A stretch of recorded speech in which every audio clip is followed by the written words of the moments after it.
Olivia Gray was the kind of person people didn't easily forget. She lived in Miller's Creek, a small town where everyone knew everyone. She worked as a librarian and loved quiet mornings. Every day, she followed the same peaceful routine. Coffee at 7 a.m., a short walk along Meadow Street. She always sat on the same bench near the old, unused train tracks for 10 minutes before heading to work. The people in town often waved to her as they passed by. She was polite, calm, and reliable. But on the morning of October 12th, Olivia Gray disappeared. She left her apartment at 7:05 a.m. Her neighbor, Mrs. Howard, saw her lock the door and smile like she always did. She walked down the street, carrying her bag and a small umbrella. It was drizzling that day. At exactly 7:42 a.m., Olivia was last seen on a security camera, sitting on her usual bench near the tracks. At 7:47 a.m., she stood up. She turned her head quickly, like someone had called her name. She stepped off. She never came back. Her umbrella was found resting on the bench. Her phone was on the ground nearby, still unlocked.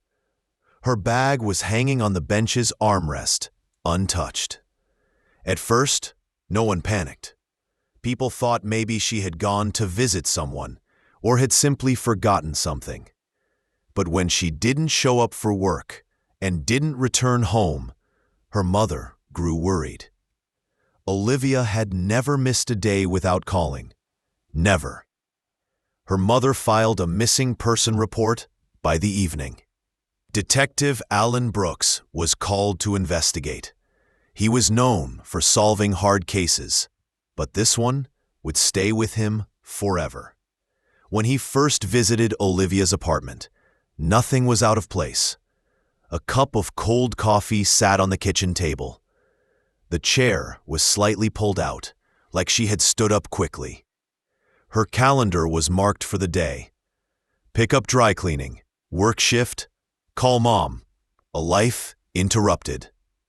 The CCTV footage was the first clue. Detective Brooks replayed it over and over. Olivia sat quietly, reading something. Then, at 7:47 a.m., she reacted to something. Her head turned sharply to the left. She stood up, almost in a hurry, and stepped out of view. No one else appeared on the footage. No cars, no people, nothing. It was like she was responding to a ghost. Brooks interviewed people nearby. No one saw anything. One man claimed he might have heard footsteps behind him, but no one was there when he turned. The first 2 days passed with no leads. On the third day, something strange happened. Olivia's phone briefly powered on and pinged a cell tower 5 miles away.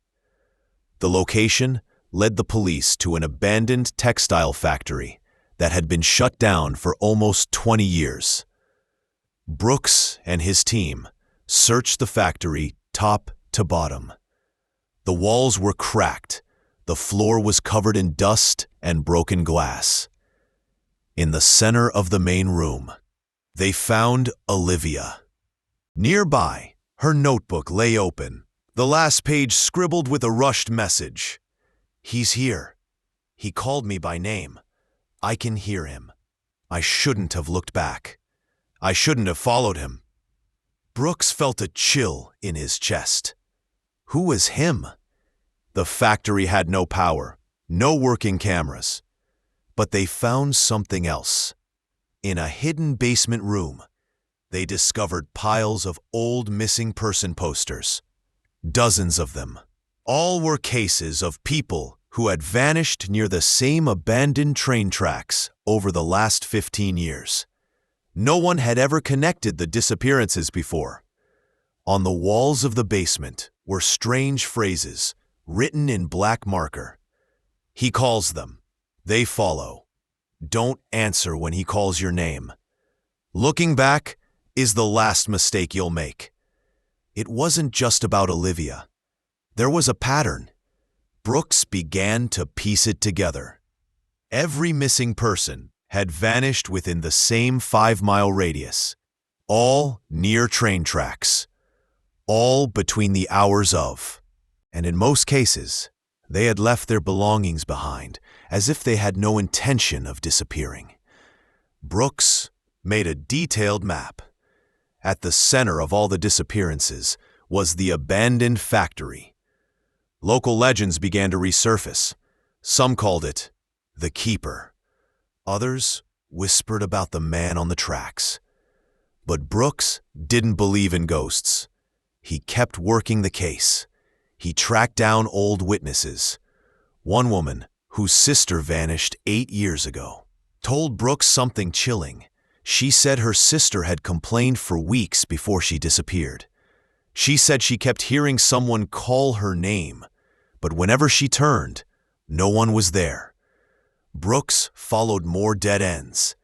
A retired security guard remembered a man in a gray coat who used to stand near the tracks years ago, always at the same time in the morning.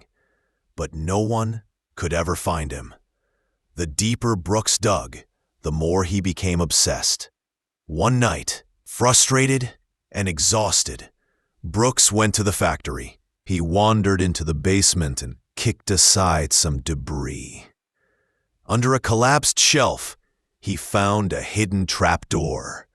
It led to a tunnel, a dark, damp passage that stretched beneath the building.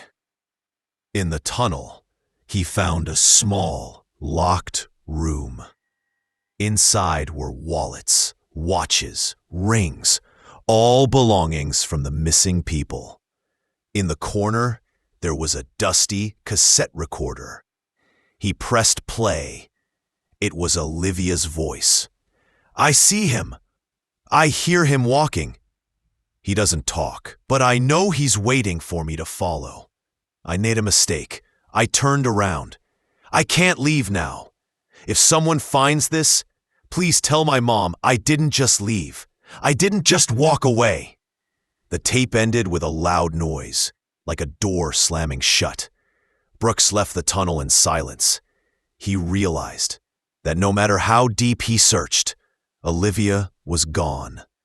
The case haunted him for years. No body was ever found. But every few months, someone else disappeared from Meadow Street, near the train tracks.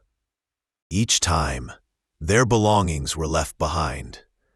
Sometimes, Brooks would receive strange packages with photographs inside. Random people, always women, always alone near the tracks. The last package Brooks received contained a photograph of his own daughter, walking home from school. On the back, there was a message in the same handwriting found on the factory walls. "Don't answer when he calls your name." Brooks retired the next day. He never solved the case. No one did. But to this day, people in Millers Creek avoid Meadow Street in the early mornings. And they tell their children, if you ever hear someone call your name near the tracks, don't look back, don't answer, and don't follow. Because once you do, you won't come back.